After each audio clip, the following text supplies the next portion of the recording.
The Vexen Concordat's war fleet convulsed in silence, hulls streaked with glowing teal contagion, as systems failure erupted without warning. Get me a status report. What is happening to my ships? This is impossible. Our systems are inviolable. Who dares attack us like this? Commander, it is not an attack. It is a cascade, an unknown process corrupting every subsystem from within. Find the source. I want every piece of this fleet searched.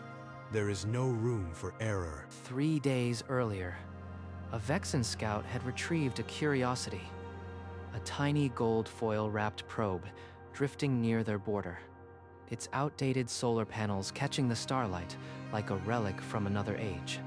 The probe bore ancient human markings, a stylized record, a map to a distant blue world, and a message of peace to the Vexen engineers.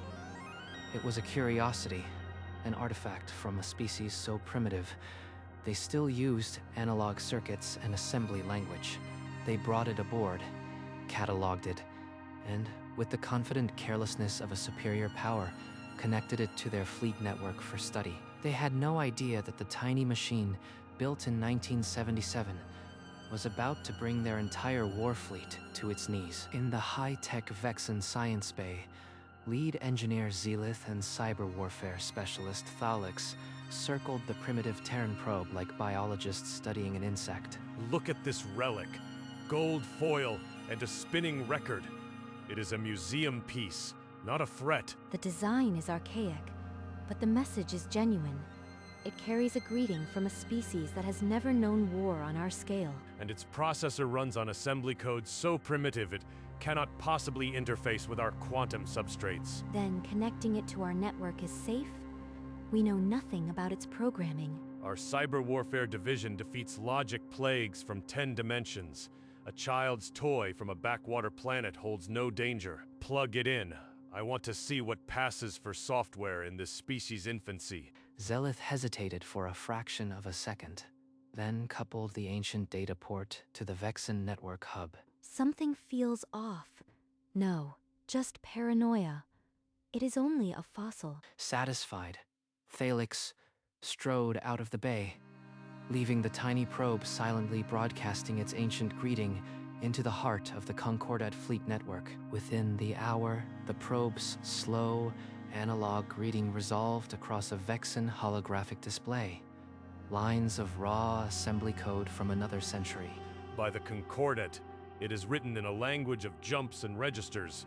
Look at this, they named each memory address by hand. It is a greeting. It includes images, sounds, a map.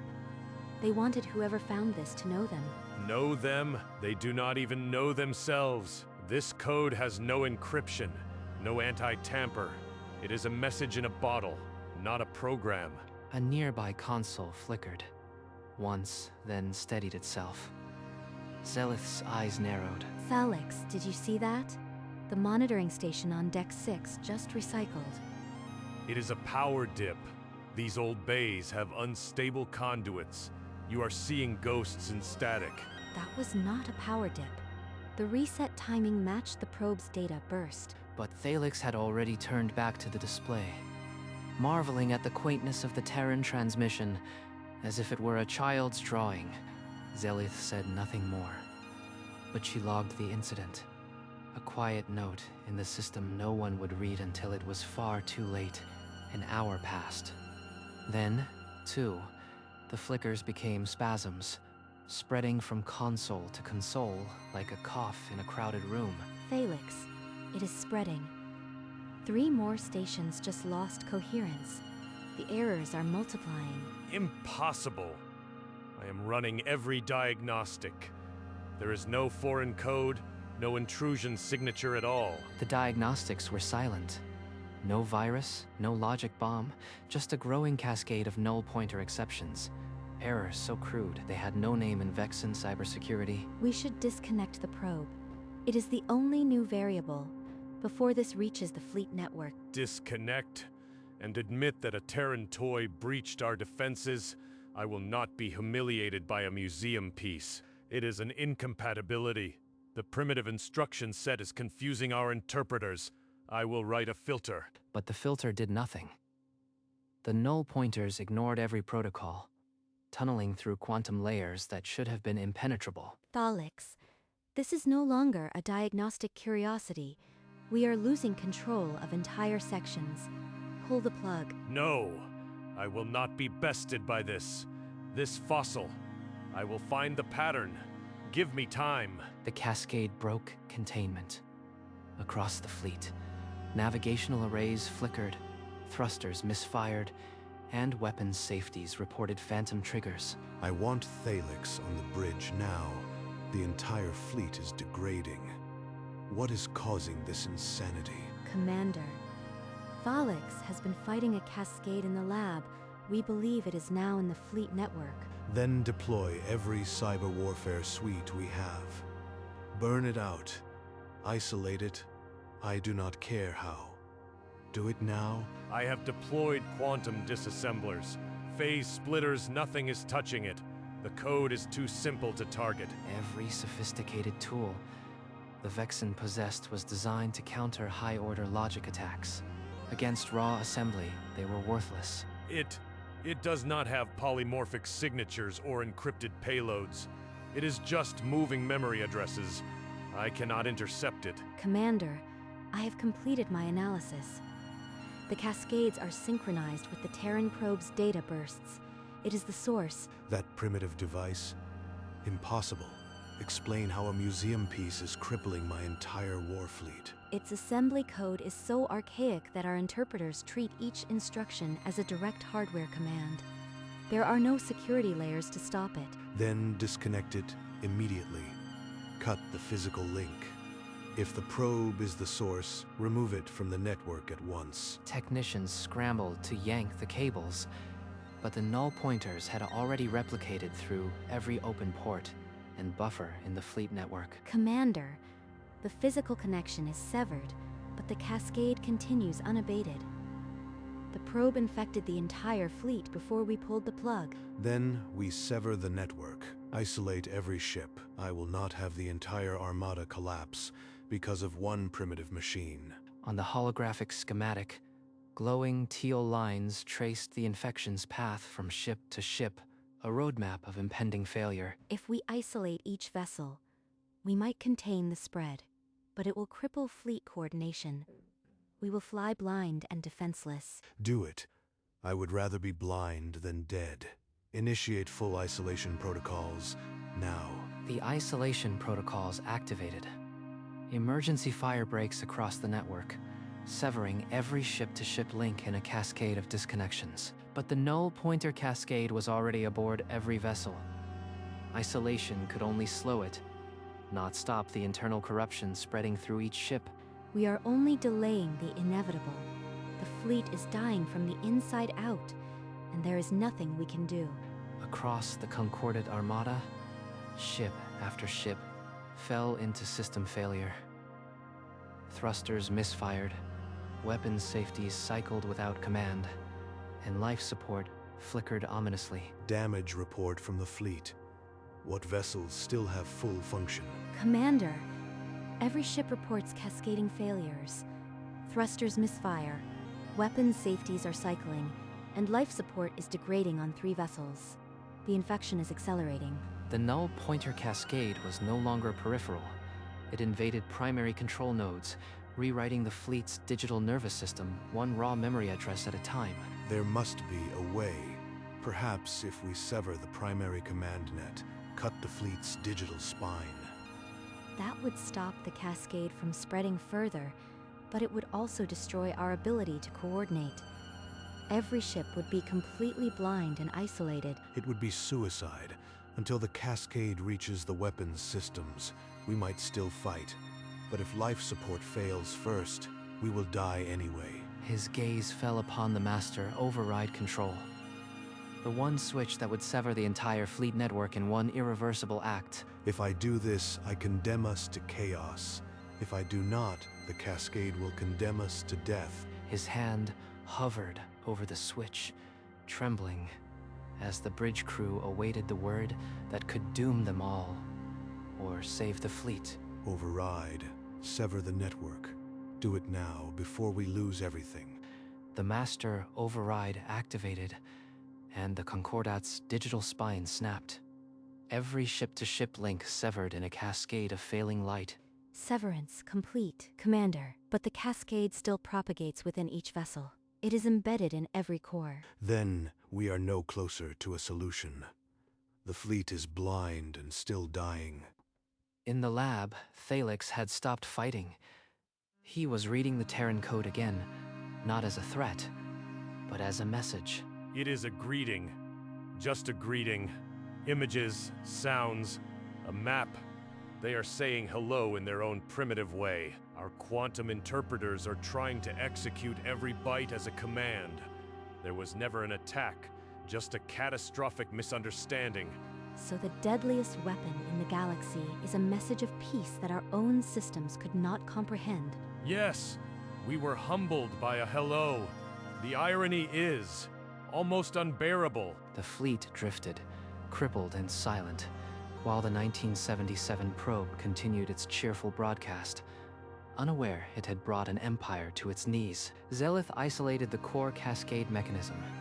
The probe's code generated raw memory, addresses that the Vexen quantum substrates tried to execute as direct hardware commands. Every byte of the greeting is being interpreted as an instruction to access memory that does not exist. The null pointers stack endlessly.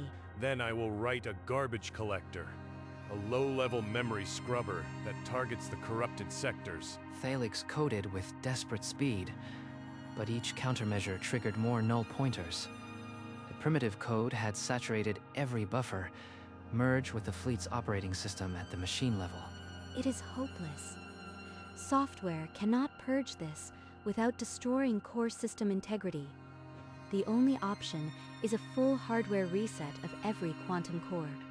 A reset meant a complete power down for 30 seconds, erasing all data, leaving each ship blind and defenseless, and praying the backup firmware would reload cleanly.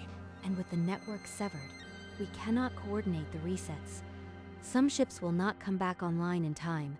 They will drift until life support fails. But without the reset, the cascade will soon reach life support and weapon safeties. We will be dead before we can fire a single shot. On the dying ships, oxygen recyclers flickered. Emergency lighting dimmed. The cascade had no mercy. Only the slow, methodical disarmament of an empire. Zelith looked from the probe to the silent fleet schematic. The choice was stark. Accept a slow, humiliating death, or gamble everything on a desperate measure that no one had ever attempted. On Commander Vikarn's flagship, the bridge lights dimmed to emergency red. Life support indicators flashed critical as the cascade ate deeper into the ship's core systems. A sensor technician's voice cut through the stifling heat. Commander, long-range scans detect multiple signatures approaching at high velocity. Enemy warships. How many and how close? They can smell our blood from a system away. 12 warships, Commander. They will be in weapons range within the hour. We are defenseless. The cascade has locked out all offensive systems. Then we have no choice. This fleet will not end here. Not like this. Prepare a transmission. We are going to ask for help from the one species who might understand this madness. Commander, you mean the Terrans. They built this probe. Do you believe they can stop it? They built it with their own hands. They understand its language. If anyone can find a way to undo this, it is them, no matter how primitive we thought they were. With a heavy hand, Vikarn authorized the transmission. A concentrated burst of Vexen communications energy lanced out from the flagship, aimed directly at the distant blue dot marked on the probe's ancient map. The message carried a desperate plea. Our fleet is failing. The primitive probe you sent among the stars has become an unstoppable force we cannot control. We beg for your assistance. The Concordat, once the proudest armada in the sector, had been brought to its knees by a hello, and now they could only hope that someone on the other end was still listening. At Arecibo 2, a signal broke every filter. too structured to be natural. Decoded. The message was a plea. An alien fleet crippled by a primitive Terran probe named Voyager 6. Archivists pulled the original firmware file. One name stood out: Kevin Marrowby. Written in 1976, Marrowby was a pioneer of assembly code. His work now ancient history, a ghost from the analog age. The file included a photograph. A young man in a checked shirt, smiling in a lab of reel-to-reel computers. The analysts realized only the probe's original programmer could unravel the null pointer cascade. A global manhunt began for a man in his late 70s. Last seen on old academic directories, records were scoured. Tax files, social security, old corporate directories, searching for Kevin Marrowby. Finally, a match. An elderly man in a small town, still writing code for old machines in his spare time. The question now, would Kevin Marrowby remember the 1977 greeting that had become an interstellar weapon? The agent they found reached Kevin on an old laptop. Her urgent call cutting through the quiet of his cluttered study. You say my firmware is destroying an alien fleet? That's impossible. I wrote that greeting 50 years ago as a message of peace. The agent forwarded the intercepted alien transmission and the technical breakdown of the null pointer cascade. Null pointers from my assembly code.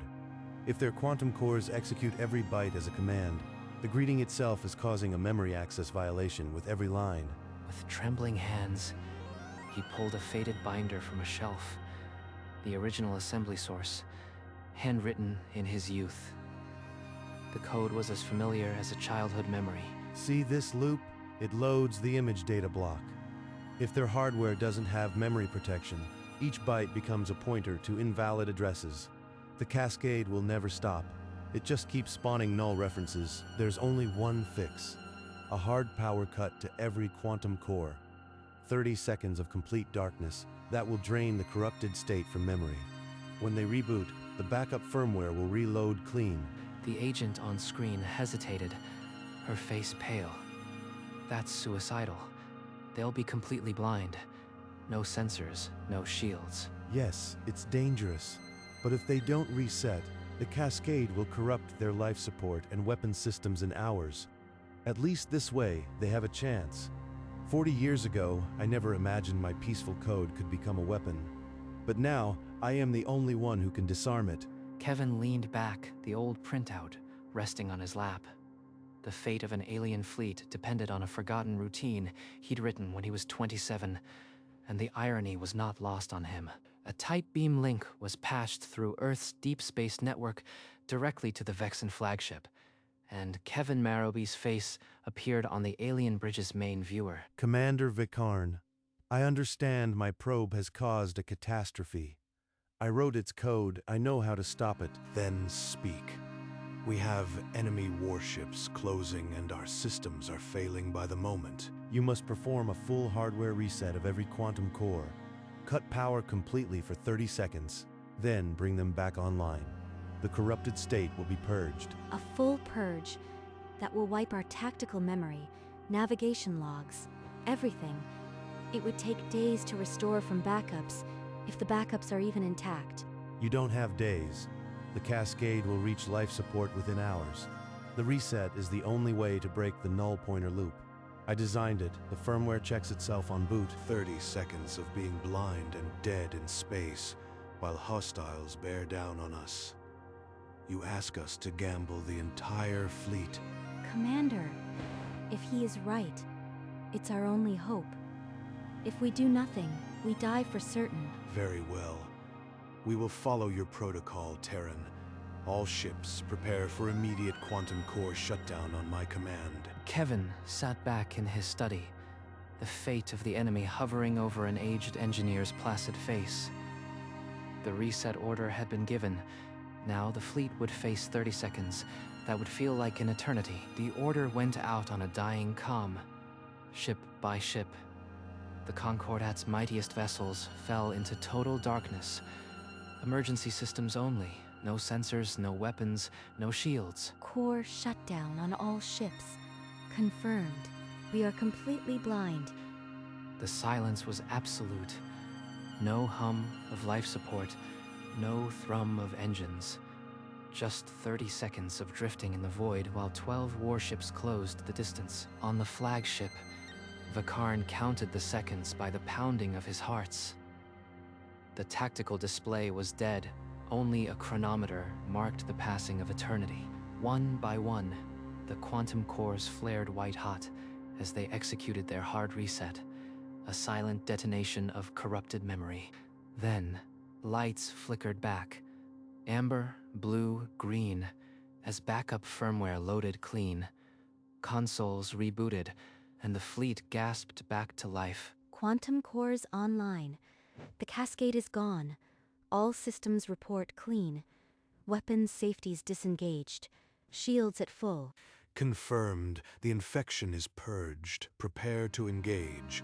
The enemy will be in range in moments. The approaching enemy saw the Concordat fleet not as a helpless target, but as a fully armed armada emerging from darkness. 12 warships veered off, retreating into the black.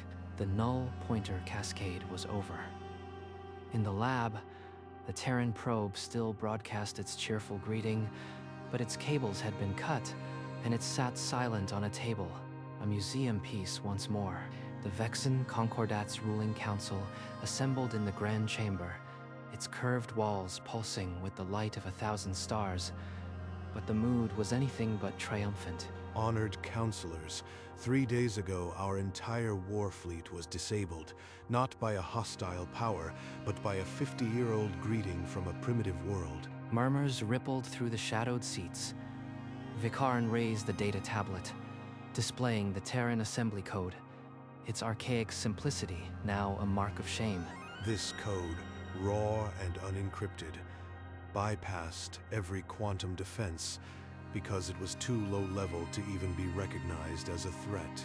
Our cyber warfare was useless. A senior counselor rose from the gloom. Are you suggesting we adopt this? Primitive technology? We are the Concordat. I am suggesting we acquire as much of their obsolete software as possible, not as a weapon, but as a shield. If we cannot defeat this code, we must make it part of our own armor. Another counselor, known for military strategy, tilted his head. If their outdated tech is immune to our attacks, it becomes the perfect defense against our rivals as well. Exactly. Earth's programmers understand this language instinctively. I propose a formal trade agreement, access to their retired expertise in exchange for our own advanced technologies. The council debated for hours, pride clashing with pragmatism. But the memory of 12 warships fleeing in fear carried the day. The vote was carried. The Concordat would open negotiations with Earth for a commodity they never knew they had. The obsolete genius of a bygone age. The communication link chimed again.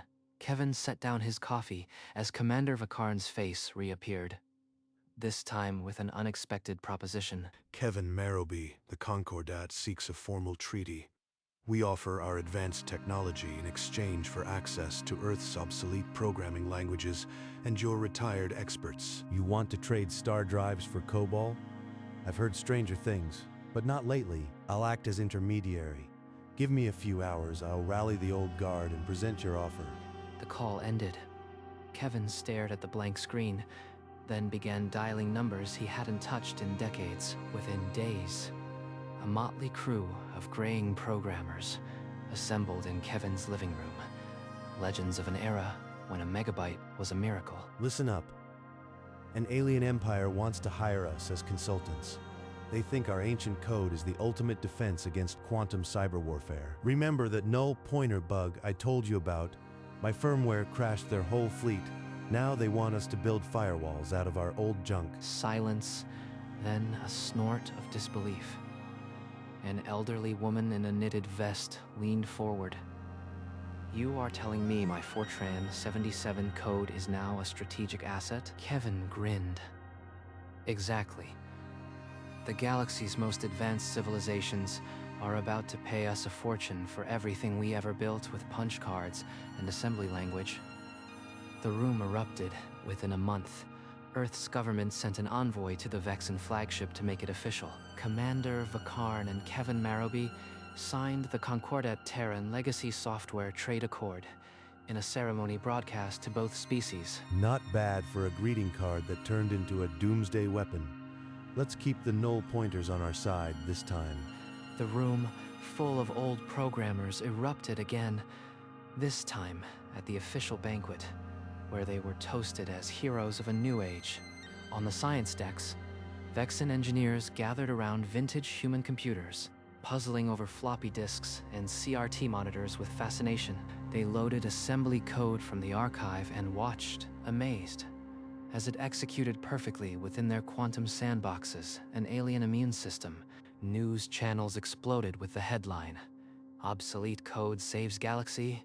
Retired programmers become highest paid consultants in known space." Kevin's desk was soon piled with holographic contracts from species who had heard of the Terran immune code and wanted their own firewalls built in Fortran. The old guard worked side by side with Vexen technicians, reviving languages dead for decades and turning them into galactic defenses.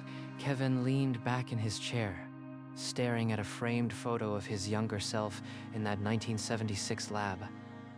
The irony was delicious. The obsolete had become unconquerable.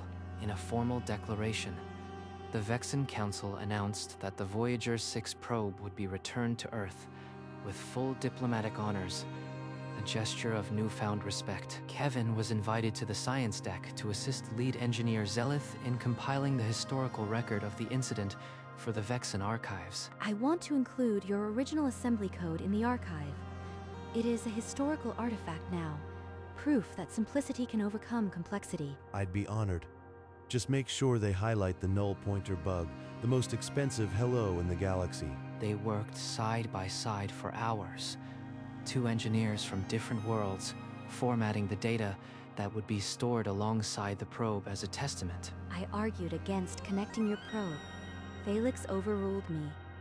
Now I am grateful. It taught us humility we badly needed. Every engineer makes mistakes. The smart ones learn. That's why this partnership works. We're not so different. Later, Zelith supervised the delicate placement of the probe into a ceremonial Vexen case, a crystalline cylinder with gentle internal illumination. She handled it as one would a sacred artifact. The gold foil and ancient antenna, now symbols of an improbable peace. Tomorrow, the probe would be formally returned in a ceremony that would cement a new alliance. The little machine that started a crisis had become the bridge between worlds. The grand hall of the Vexen flagship blazed with ceremony. Humankind ambassadors sat beside alien council members, all eyes on Commander Vakarn at the central podium. We mocked the Terran probe as primitive. Instead, its simplicity exposed our arrogance. We fought a war against a greeting and lost. But in that defeat, we found a teacher. Kevin Marrowby. Your obsolete code not only saved our fleet, it opened our eyes. The Concordat is in your debt. Kevin walked up, his old steps steady. Vakarn pinned a glowing circular medal to his jacket, the Concordat's highest civilian honor. I wrote that code when I was 27, hoping it might say hello to someone somewhere. I never dreamed it'd earn me a medal or a friend. Two honor guards brought forward the crystalline case containing Voyager 6, its gold foil gleaming under the hall's star-bright lights. Kevin Marrowby, we return your probe, not as a relic, but as an emissary of peace. May its journey remind us that even the simplest hello can change the universe. I accept on behalf of everyone who ever dreamed of reaching the stars. This little thing carried our best intentions, and somehow they were enough. The hall erupted in applause, a thunder of human hands and Vexen harmonic tones, a sound nobody had predicted when the probe was first laughed at. The ceremony ended, but the alliance remained. Kevin cradled the case, knowing that the probe's true mission, building a bridge between strangers, was finally complete. Back on Earth, Kevin's modest home office transformed into the headquarters of Marrowby Legacy Systems, a consultancy that charged astronomical fees for obsolete code. His desk groaned under stacks of holographic contracts. Xanthian Empire, Kelrak Combine. Even a request from a silicon-based civilization needing a PDP-11 emulator. I retired to write gardening software. Now I am managing a galactic file of COBOL requests from 9 star systems. The old programmers collective occupied a refurbished warehouse where CRT monitors glowed alongside alien quantum terminals. The image of gray-haired coders hammering out Fortran routines went viral across the interstellar network, making them reluctant celebrities. 50 years ago, we just wanted to say hello. Now we're building shields that can't be cracked because they don't play by the same rules.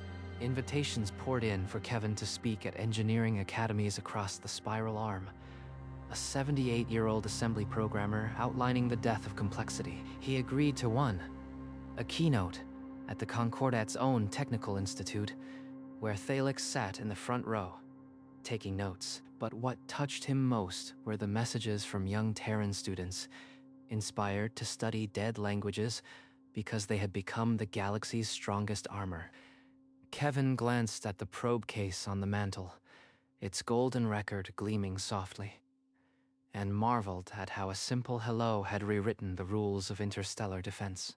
Years later, the probe rested in a quiet hall of the National Air and Space Museum, its golden record still as brilliant as the day it was launched. Kevin Marrowby walked slowly toward the display, his steps a bit slower now, but his eyes still sharp behind his glasses. There she is, still carrying the same old hello I wrote 50 years ago. On the wall beside the exhibit, a museum placard included a black and white photograph of a young engineer in a 1976 lab holding a stack of punch cards.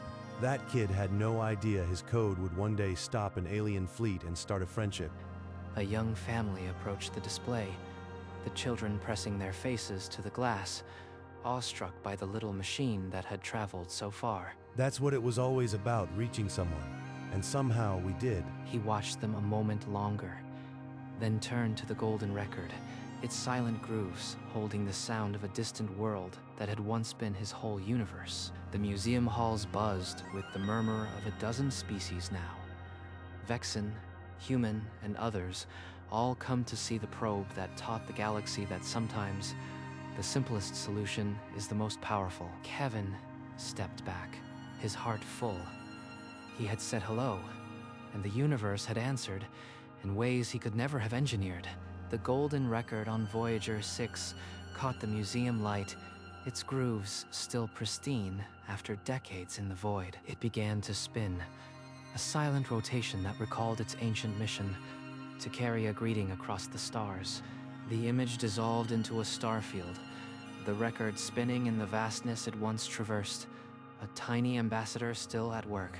That simple assembly code, written by a young man with a dream, had become something no quantum logic could predict, an unbreakable shield.